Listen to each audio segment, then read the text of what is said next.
कि सरकारी स्कूल में पढ़ने वाले बच्चे कामयाब नहीं होते। मम्मी ने जो भी अपने जेवर थे वो गिरवी रख दिए थे। लड़की ने 12th कर ली, बहुत है, अब घर पे बिठाओ, शादी कर दो। मेरे अंदर टैलेंट है, मेरे अंदर स्किल है, मैं हार्ड वर्किंग हूँ, बस कोई गाइड करने वाला मिल जाए। कोई शादी कर रहा है, एंगेजमेंट कर रहा है, तो मैं उससे खुद को दूर रखती थी कि नेक्स्ट टाइम के लिए मैंने बहुत मेहनत करी, अपनी पूरी जी जान लगा दी, उसमें अगेन मैं फेल हो गई और अब मुझे समझ नहीं आया कि मैं कहाँ गलत हूँ। मैं सीए बन गई, मैं पास हो गई और पता नहीं रोते हुए मैं कितनी बार ये चीज़ रिपीट कर रही थी। तो अगर आप लड़की हैं और आप ये सोचती हैं कि पढ़ना आपका बेकार जाने वाला है, आप स्कूल जाएंगी, कॉलेज जाएंगी, उससे कुछ नहीं होने वाला, तो ये आप बिल्कुल गलत सोच रहे हो। तो क्या आप एक लड़की हैं और आप पढ़ाई करते टाइम पर डीमोटिवेट होती हैं, आपको ये लगता है कि पढ़कर क्या करना है हमें, मतलब स्कूल कॉलेज जाकर क्या हो जाएगा, एंड में शादी तो करनी है, तो आप बिल्कुल गलत सोचती हैं। पढ़ाई आपके लाइफ में टर्निंग पॉइंट ला सकती है, जैसे मेरे लाइफ में लेकर आई है। हेलो एवरीवन, तो मैं अजफर हूँ और मैं एक चार्टर्ड अकाउंटेंट हूँ, सीए हूँ, और आज मैं आपको बताने वाली हूँ कि कैसे पढ़ाई ने मेरी लाइफ में एक टर्निंग पॉइंट लेकर आया। क्योंकि मैं जहाँ से उठकर आई हूँ वहाँ पर लड़कियों को पढ़ाने के लिए ज़्यादा सपोर्ट नहीं किया जाता है। उसके उलट मैंने कुछ ऐसा करके दिखाया जो मेरी लाइफ में एक टर्निंग पॉइंट साबित हुआ। तो उसी के बारे में आज के इस जोश टॉक्स आशा के माध्यम से मैं आपको अपनी जर्नी बताने वाली हूँ। तो चलिए शुरू करते हैं। तो मेरे मदर एंड फादर दोनों यूपी के एक छोटे से गांव से बिलोंग करते हैं। तो शादी के बाद वो दिल्ली में शिफ्ट हो गए थे। तो जब आपके पास कोई स्किल नहीं होती तो ऑब्वियसली आपको स्किल सीखनी पड़ती है, देन काम करना पड़ता है। तो जो भी उनको मिलता था वो उसमें काम करते थे और अपना गुजारा चलाते थे। क्योंकि घर में वो सबसे बड़े थे तो उनको अपनी पढ़ाई को बीच में ही छोड़ना पड़ा। तो आप कह सकते हैं कि वो चीज़ क्योंकि उनके थ्रू मेरे अंदर आई है तो मैं पढ़ाई में काफ़ी अच्छी हो गई था। मतलब बाकी जो लड़कियां मैं देखती थी वो पढ़ाई में इतनी अच्छी नहीं थी और ना ही पढ़ना चाहती थी, और वहीं उसके जस्ट अपोजिट मैं थी। मुझे पढ़ना इतना अच्छा लगता था। मैंने अपनी जो स्कूलिंग है वो सरकारी स्कूल से की थी, और बहुत सारे लोगों ने उस टाइम पे ये भी बोला कि सरकारी स्कूल में पढ़ने वाले बच्चे कामयाब नहीं होते। तो वो मैं कभी भी उस चीज़ को अपने अंदर डिमोटिवेशन नहीं लाने देती थी कि मैं सरकारी स्कूल से पढ़ी हूँ तो मैं आगे कुछ नहीं कर सकती हूँ। मेरे अंदर हमेशा से ये जज्बा था कि आपको पढ़ना होता है, चाहे कोई भी स्कूल हो। अगर आप पढ़ोगे तो ऑब्वियसली आप सक्सेसफुल हो ही जाओगे। एक्चुअली हमारे एक रिश्तेदार थे नहीं, मतलब अभी भी हैं, तो वो मेरी मम्मी के पास आकर बोलते थे कि क्या आप अपने बच्चों को सरकारी स्कूल में पढ़ा रहे हो, मतलब सरकारी स्कूल वाले बच्चे कहाँ सक्सेसफुल होते हैं। मुझे देखो, मैं तो अपने बच्चों को पब्लिक स्कूल में पढ़ाता हूँ, इंग्लिश मीडियम पढ़ाता हूँ, और सरकारी स्कूल वाले बच्चे कामयाब नहीं होते। तो मेरी मॉम तो ऐसा उनको कोई रिएक्शन देती नहीं थी, लेकिन हाँ उनके दिमाग में ये चीज़ ज़रूर चलती रहती थी कि सरकारी स्कूल और पब्लिक और प्राइवेट स्कूल में कोई फ़र्क नहीं है।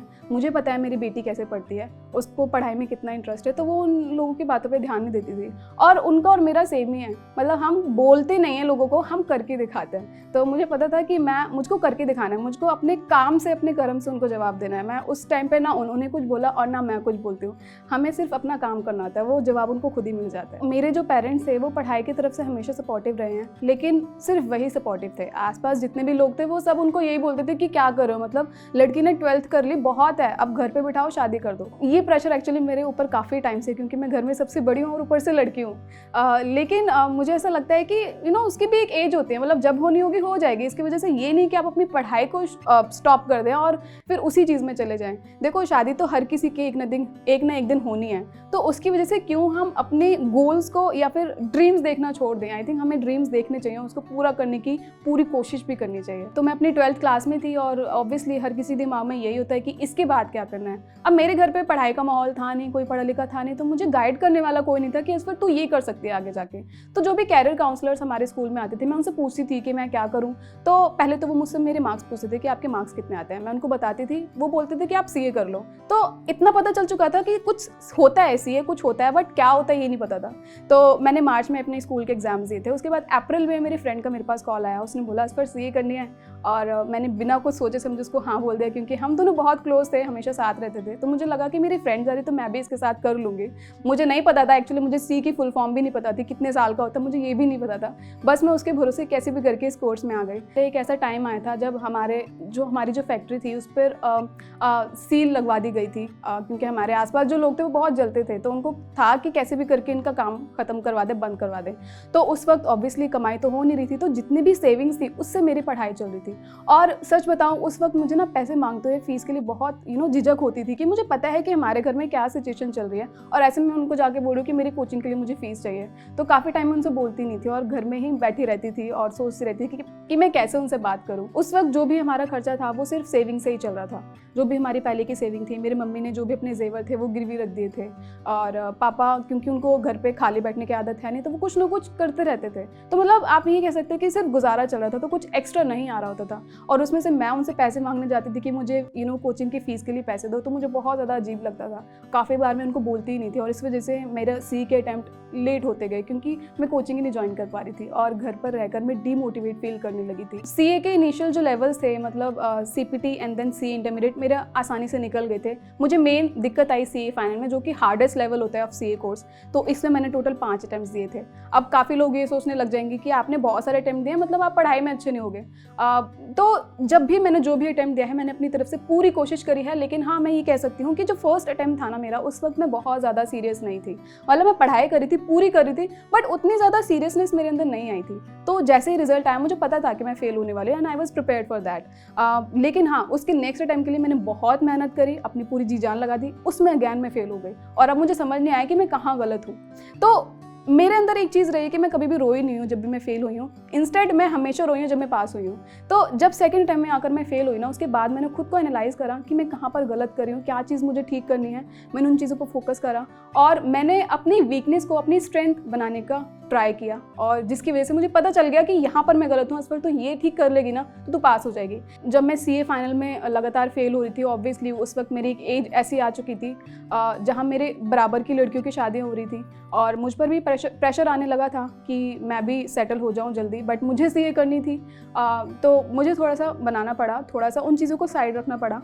क्योंकि एक होता है ना कि आजकल इंडियन सोसाइटी में अगर आपके एक बार शादी हो जाती है, उसके बाद फिर आपकी लाइफ खत्म हो जाती है। तो मुझे ये था कि कोई नहीं, देर सवेर हो जाएगी, बट एटलीस्ट अभी मैं अपने करियर पे फोकस करूँ।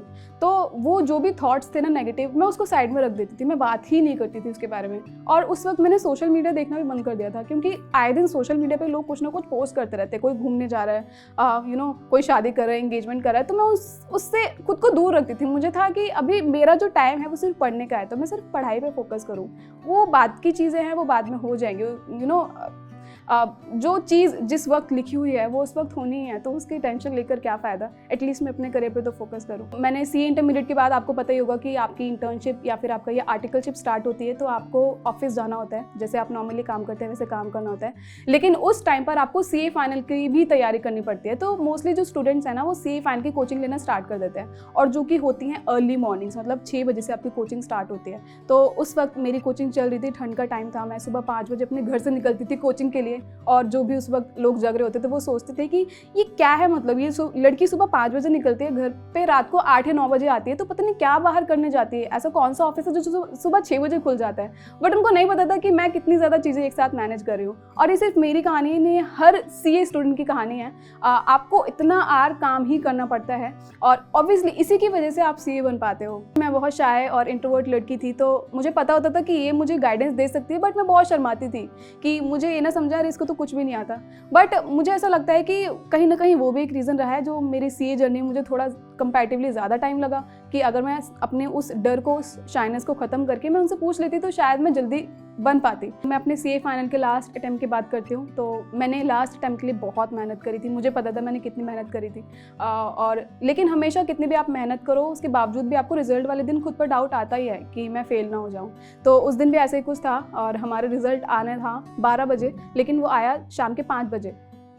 तब तक मैं थोड़ी डीमोटिवेट हो चुकी थी कि पता नहीं क्या होने वाला है। तो मैं उस वक्त अपना कुछ काम लेके बैठ गई थी, और जैसे ही मुझे व्हाट्सएप पे मैसेज आया कि इस पर रिजल्ट आ गया, मैंने वैसे ही अपना फ़ोन उठाया, रिजल्ट चेक करना स्टार्ट किया। मेरी धड़कन इतनी ज़्यादा बढ़ी थी, आई कांट टेल यू। मुझे ऐसा लगा था अब तो आ रही है पार। और जैसे ही मैंने वो विंडो ओपन हुई ना, पहले तो मैंने अपनी आंखें बंद करी और मैंने कुछ पढ़ना शुरू करा। उसके बाद जैसे मैंने रिजल्ट देखा ना, मैंने मार्क्स नहीं देखे, मैंने सीधा नीचे देखा पास या fail, and I was passed. और मैं इतनी ज़्यादा एक्साइटेड हो गई, मैंने अम्मी को आवाज़ देना शुरू करी। अम्मी किचन में काम करी थी, वो भागते हुए आई कि अचानक से इसको क्या हो गया। एक्चुअली मैंने उनको बताया नहीं था कि मेरा रिजल्ट आने वाला है, मैं कभी नहीं बताती हूँ जब मेरा रिजल्ट आता है। तो मैंने उनको बताया अम्मी मैं सीए बन गई, अम्मी मैं पास हो गई। और पता नहीं रोते हुए मैं कितनी बार ये चीज़ रिपीट कर रही थी। उन्होंने मुझे गले लगाया, मुझे शाबाशी दी। उसके बाद उन्होंने बाकी रिलेटिव्स को बताया। सबसे पहले ऑब्वियसली उन्होंने मेरे पापा को कॉल किया कि एज पर सीए बन गया। उसके बाद बाकी रिलेटिव्स को बताया कि एज पर सीए बन गई, मिठाई मंगाई गई। तो बहुत अच्छा माहौल था उस वक्त, सेलिब्रेशन का माहौल था। और उस वक्त मैं बहुत ज़्यादा रो रही थी जैसे मैंने बताया आपको, मैं फेल होने पे कभी नहीं रोती हूँ। जब भी मैं पास में हूँ तब मैं हमेशा रोई हूँ, क्योंकि मुझे पता होता है कि आप मेरी मेहनत जो है वो वसूल हो चुकी है। कि मेरे पेरेंट्स का भी सपना था कि वो आगे जाके पढ़ाई करें, बट कम उम्र में उनको इतनी ज़्यादा रिस्पॉन्सिबिलिटीज़ मिल चुकी थी कि वो पढ़ाई कंटिन्यू नहीं कर पाए, तो उनका सपना सपना ही रह गया। तो मेरे अंदर ये भी था कि मुझे उनका भी सपना पूरा करना है। तो जब मेरी मम्मी को पता चला कि मैं सीए बनी हूँ तो वो ऑब्वियसली बहुत ज़्यादा खुश हो गई। और मैं आपको बताऊँ, अब हमारी जो भी फैमिली है, रिलेटिव्स हैं, उसमें I was the first CA. तो इस चीज़ में मुझे बहुत ज़्यादा प्राउड फील होता है और मेरी मम्मी इस चीज़ में बहुत ज़्यादा प्राउड फील करती हैं। और वो मुझे दिखाती नहीं है, पता नहीं उनका बचपन से ही ऐसा है, वो कभी मुझको रिवॉर्ड नहीं देती, ना मुझे दिखाती हैं, बट मुझे पता है कि वो पीछे बहुत मेरी तारीफ़ करती हैं, जो मुझे कैसे भी पता चल ही जाता है। तो आप देख सकते हैं कि आज मैं एक सीए हूँ, लेकिन कुछ साल पहले जब मैं असफर को देखती हूँ तो वो बहुत ज़्यादा कन्फ्यूज़ थी, उसके पास कोई गाइडेंस नहीं थी। वो बस यही सोचती रहती थी कि असफर तुझे क्या करना है अपनी लाइफ में। लेकिन इतने सालों बाद मैं अब खुद को देखती हूँ, मैं एक सीए बन चुकी हूँ, मैं सक्सेसफुल भी हूँ, क्योंकि उस वक्त मैंने स्टेप लिया, मैं रुकी नहीं वहाँ पर। मुझे पता था कि ये जो जर्नी है मुझे मेरी सक्सेस तक लेकर जाने वाली है, इसलिए मैंने स्टेप लिया। तो गाइडेंस के लिए अगर मैं बैठी रहती तो फिर मैं यहाँ तक नहीं पहुँचती, इस मंच पर आप मुझे नहीं देख पाते। तो अगर आप लड़की हैं और आप ये सोचती हैं कि पढ़ना आपका बेकार जाने वाला है, आप स्कूल जाएंगी, कॉलेज जाएंगी, उससे कुछ नहीं होने वाला, तो ये आप बिल्कुल गलत सोच रहे हो। आपके अराउंड इतने सारे एग्जाम्पल्स हैं, इतने सारे इंस्पिरेशन हैं, आप उनसे इंस्पिरेशन लो, पढ़ो, क्योंकि वो कभी भी ज़ाया नहीं जाने वाली। आपकी लाइफ के किसी भी पॉइंट पर वो काम आ सकती है, आपको पता भी नहीं चलेगा। तो ये सोचना कि जस्ट बिकॉज हमें घर संभालना है तो पढ़ने का कोई फ़ायदा नहीं है, इट्स टोटली रॉन्ग। आप पहले खुद पर ध्यान दो। जब आप दूसरों के लिए इंस्पिरेशन बनेंगे तो ऑब्वियसली आपके आने वाली जनरेशन भी आपकी मिसालें देगी। तो आपको पहले खुद पर ट्राई करना चाहिए, पढ़ो, उसके बाद सोचो देन क्या करना है, वो बाद की बात होती है। बट स्टिल आपको इस वक्त अगर आप पढ़ाई के फेज़ में, तो मैं आपको यही बोलूँगी कि प्लीज़ पढ़िए, अपने बच्चों को भी पढ़ाइए, वो आपका भविष्य बहुत ज़्यादा बेहतर बनाने वाला है। जब आप पढ़ने लग जाते हो ना, तो आप अलग अलग कम्युनिटी के लोगों से मिलते हो, आप क्लासेस जाते हो, आप ऑफिस जाते हो, बहुत सारे कम्युनिटी के लोग से आपका इंटरेक्शन होता है, तो आपका माइंड भी खुलता है। मतलब अगर हम पढ़ते नहीं, सिर्फ हम एक ही सोसाइटी में, एक ही कम्युनिटी में रहते हैं ना, तो हमें अलग अलग कम्युनिटीज़ के रिगार्डिंग ना बहुत सारे मिसकंसेप्शंस होते हैं, है ना। तो जब आप पढ़ते हो ना तो आपका माइंड खुलता है, मतलब आप थोड़ा सा ब्रॉडर माइंड के होते हो और आप चीज़ों को अलग अलग पर्सपेक्टिव से देखना शुरू करते हो, आपका नज़रिया चेंज हो जाता है, जो कि मुझे लगता है बहुत इंपॉर्टेंट है आपके आने वाले जनरेशंस के लिए, तो हेल्पफुल रहेगा ही ना। तो आपको हमेशा पढ़ाई पर फोकस करना चाहिए। ऐसा नहीं है कि आप रैंकर ही होगे, आप फर्स्ट सेकंड थर्ड आते होगे तभी वो आपके लिए हेल्पफुल होगा, ऐसा बिल्कुल भी नहीं है। जस्ट स्टडी, और ये आपकी लाइफ में हमेशा काम आने वाला है। कभी भी आगे जाकर आपको ये फील नहीं होगा कि मैंने इतना क्यों पढ़ लिया, हमेशा वो आपके लाइफ में कोई ना कोई वैल्यू एडिशन करने वाला है। मुझे कोई गाइडेंस नहीं मिलती थी कि कोई मुझे बैठकर समझाए कि इस पर तुम ये कर सकते हो या फिर तुम ये कर सकते हो, तो मुझे उसकी वजह से इनिशियली बहुत ज़्यादा दिक्कत हुई। सीए में भी मैं इसी तरीके से आई, क्योंकि मेरे पास गाइडेंस नहीं थी, तो जो मेरे फ्रेंड ने बोला मैं उसको फॉलो करना शुरू कर चुकी थी। मुझे इतना पता था कि मेरे अंदर टैलेंट है, मेरे अंदर स्किल है, मैं हार्ड वर्किंग हूँ, बस कोई गाइड करने वाला मिल जाए। बस मुझे ये था कि मैं इसकी वजह से, जस्ट बिकॉज मेरे पास गाइडेंस नहीं, मैं रुकने वाली तो नहीं हूँ, एटलीस्ट मुझे स्टार्ट करना है। अब ये जर्नी मुझे कहाँ तक लेकर जाएगी वो ऑब्वियसली जो भी होगी वो मेरे लिए अच्छी रहने वाली है, लेकिन एटलीस्ट मैं स्टार्ट तो करूँ। क्योंकि बहुत सारी जो लड़कियां हैं ना, वो स्टार्ट ही नहीं करती हैं, वो वहीं पर रुक जाती हैं। उनको लगता है कि गाइडेंस के लिए कोई है नहीं, तो फिर आगे जाकर पता नहीं कहाँ पहुँचे। लेकिन आपको एक स्टेप लेना होता है, उसके बाद चीज़ें खुद ना खुद होना शुरू हो जाती हैं और वो आपको आपकी मंजिल तक ज़रूर पहुँचा के रखते हैं। So take that step.